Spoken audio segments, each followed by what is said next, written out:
തമിഴ്നാട്ടിൽ മതപരിവർത്തന ശ്രമത്തെ തുടർന്ന് വിദ്യാർത്ഥിനി ആത്മഹത്യ ചെയ്തുവെന്ന ആരോപണം നിഷേധിച്ച് മധുര ആർച്ച് ബിഷപ്പ് ആന്റണി പപ്പുസ്വാമി പെൺകുട്ടിയുടെ ആത്മഹത്യയിൽ മതം കലർത്തുമെന്നും ബിഷപ്പ് അഭ്യർത്ഥിച്ചു.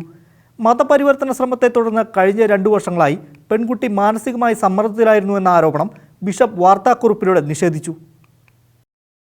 മതപരിവർത്തന ശ്രമത്തെ തുടർന്ന് വിദ്യാർത്ഥിനി ആത്മഹത്യ ചെയ്തുവെന്ന ആരോപണം തികച്ചും വാസ്തവവിരുദ്ധമാണ്.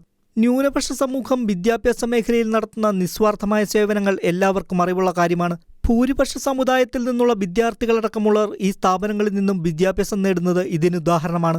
മതപരിവർത്തന ആരോപണത്തിൽ സ്ഥാപനത്തിന് പങ്കില്ലെന്നും സംഭവത്തിന് മതപരിവേഷം നൽകരുതെന്നും മധുരൈ ആർച്ച് ബിഷപ്പ് ആന്റണി പപ്പുസ്വാമി പറഞ്ഞു. തമിഴ്നാട്ടിലെ അരിയനല്ലൂർ സ്വദേശിയായ പെൺകുട്ടി തഞ്ചാവൂരിലെ സെന്റ് മൈക്കിൾസ് ഹോം ബോർഡിംഗ് ഹൗസിലെ അന്തേവാസിയായിരുന്നു. ജനുവരി 9-നാണ് പെൺകുട്ടി കീടനാശിനി കഴിച്ച് ആത്മഹത്യയ്ക്ക് ശ്രമിച്ചത്. തുടർന്ന് ആശുപത്രിയിൽ പ്രവേശിപ്പിച്ചെങ്കിലും 19-ന് മരണപ്പെടുകയായിരുന്നു. മതപരിവർത്തനത്തിന് നിർബന്ധിക്കുന്നുവെന്ന ആരോപണമുന്നയിക്കുന്ന വീഡിയോയും റെക്കോർഡ് ചെയ്തിരുന്നു. മതപരിവർത്തനം നടത്താൻ ഹോസ്റ്റൽ വാർഡൻ നിർബന്ധിക്കുകയായിരുന്നുവെന്നും കഠിനമായ ജോലികൾ ചെയ്യിപ്പിക്കുമായിരുന്നുവെന്നും പെൺകുട്ടി മൊഴി നൽകിയിരുന്നു. ഇതേ തുടർന്ന് ഹോസ്റ്റൽ വാർഡൻ സക്കായ മേരിയെ പോലീസ് അറസ്റ്റ് ചെയ്തിരുന്നു. പെൺകുട്ടിയുടെ മരണത്തെ തുടർന്ന് സംഭവം മതപരിവർത്തനം എന്ന പേരിൽ തമിഴ്നാട്ടിലാകെ ചലനം സൃഷ്ടിക്കുകയായിരുന്നു. BJP തമിഴ്നാട് അധ്യക്ഷൻ അണ്ണാമലയടക്കമുള്ളവർ സംഭവത്തിൽ മതപരിവർത്തന ശ്രമം ആരോപിച്ച് രംഗത്തെത്തിയതോടെ സെന്റ് മൈക്കിൾസ് ഹോം ബോർഡിംഗ് ഹൗസും ക്രൈസ്തവ സമൂഹവും പ്രതിസ്ഥാനത്താകുകയായിരുന്നു. എന്നാൽ മതപരിവർത്തന ശ്രമം പോലീസ് ഇതുവരെ സ്ഥിരീകരിച്ചിട്ടില്ല.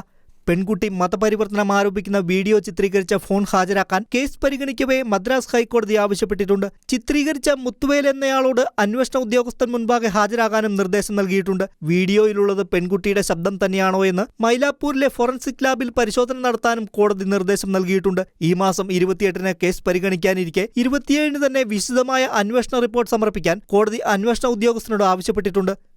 News desk Shekinah news.